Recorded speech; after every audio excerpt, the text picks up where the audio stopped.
Aos 17 anos, Leonora Hope, alucinada, matou a própria irmã enforcada. Matou o pai a facadas e, em delírios febris, tirou a vida da mãe que era tão feliz. Leonora Hope sempre diz, não fui eu, mas é a única que não morreu. E aí, pessoal, já sabem de que livro eu tô falando? É mais um thriller do autor Riley Sager, autor que eu já falei aqui no canal. O Massacre da Família Hope.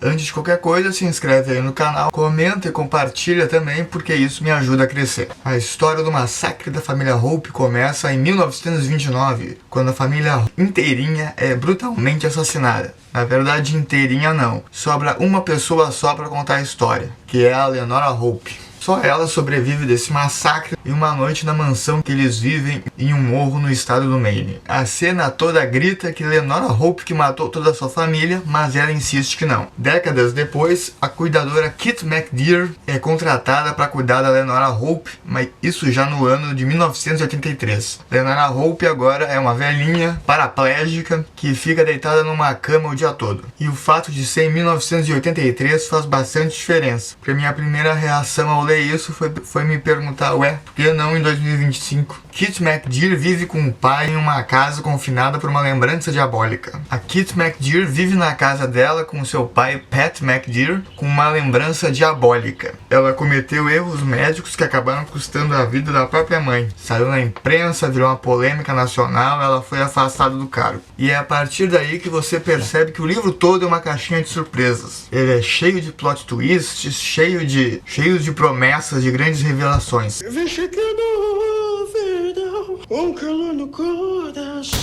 Depois de anunciar para o pai que ela vai trabalhar com Leonora Hope, a Kit pisa finalmente em Hope's End. A casa é completamente antiga, gótica, ameaçadora, imponente, hostil. E puxei nos adjetivos. Quem manda em tudo agora não é mais o rico Sr. Hope, é a governanta Sra. Baker, que ficou ali desde os idos tempos do massacre. Nos corredores estão pintados os quadros dos antigos moradores da casa, que estavam lá antes que a Leonora viesse e...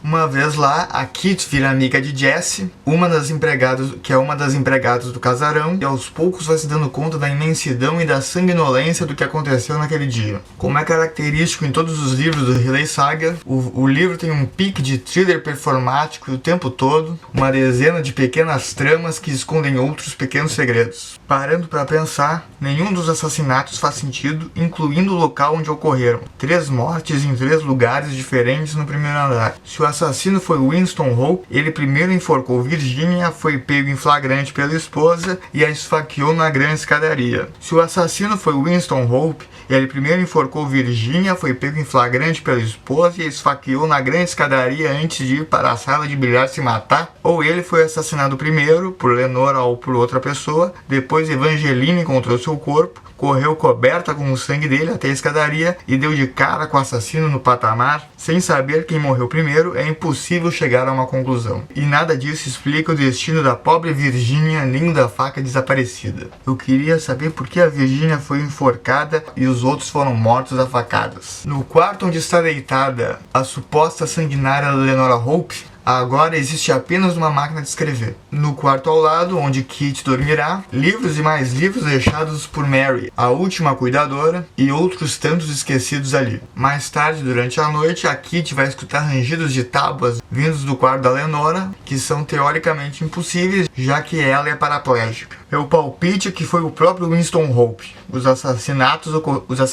ocorreram na noite de 29 de outubro de 1929. O mercado de ações quebrou, um bando de ricaços perdeu milhões e a Grande Depressão começou. É por isso que poucas pessoas fora do Maine sabem o que aconteceu aqui. O crack da bolsa tomou todas as manchetes. Todo mundo estava preocupado demais com ter ficado pobre da noite para o dia para prestar atenção em Winston Hope e na morte de sua família. O primeiro contato da Kit com a Leonora Hope é frio, distante. A gente fica se perguntando o que vai sair dali. Uma pergunta e a outra dá uma batidinha na cama se for sim e 2 batidinhas se for não. No outro dia, a Kit conhece Art, um cozinheiro que comenta a forma misteriosa com que Mary foi embora. Na segunda noite, é que Leonora começa a datilografar os primeiros contornos da história história que aconteceu naquele fatídico dia de 1929. E aqui é interessante que o livro vai narrando a narrativa presente em primeira pessoa da Kitty e vai intercalando com essas páginas datilografadas da Mary. Como bom designer que eu sou, prestei bastante atenção na tipografia da letra. Foi um acidente, Mary, ou talvez uma insensatez, ou talvez um pouco dos dois. Rick e eu estávamos muito apaixonados um pelo outro e sim, transbordando de desejo, para pensar nas consequências. Não que eu soubesse quais eram. Ninguém nunca pensou em me contar qualquer coisa que fosse sobre sementinhas e a Dona Segunda. Conforme a história avança e vai ganhando novos personagens, vai se desenhando um triângulo amoroso vivido entre a irmã de Leonora, Virginia, e o ex-caseiro da casa, Ricardo Mayhel.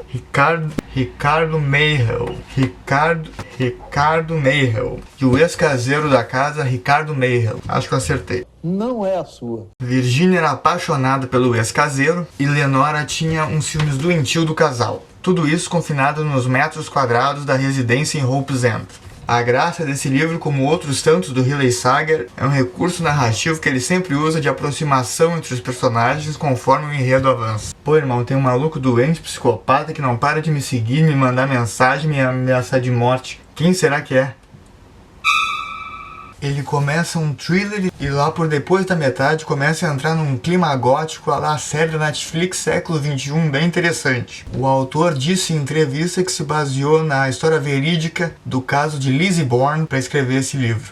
Bem por cima, Lizzie Borden nasceu numa família rica em 1860 no condado de Fall River. Em 1893 foi a júri condenada pelo assassinato do pai Andrew Jackson Borden junto de sua madrasta Abby Durfee Gray. Outro livro que o autor diz que se inspirou foi no Morro dos Ventos Uivantes, que eu também fiz resenha aqui no canal. Inclusive é a última resenha que eu fiz. Aliás, o Morro dos Ventos Uivantes eu li antes de ler esse livro aqui, para você ver que eu fiz um belo de um milagre para poder conciliar as leituras. Ficou curioso para saber mais sobre a história da Lizzie Borden? Fique atento nas próximas resenhas. Reforçando aqui para deixar teu comentário, se inscrever no canal, compartilhar esse vídeo com mais pessoas, porque isso avisa o YouTube que esse trabalho nosso aqui é interessante e envia esse vídeo para outras pessoas com esse mesmo interesse por livros clássicos e livros contemporâneos. Então feito, até mais!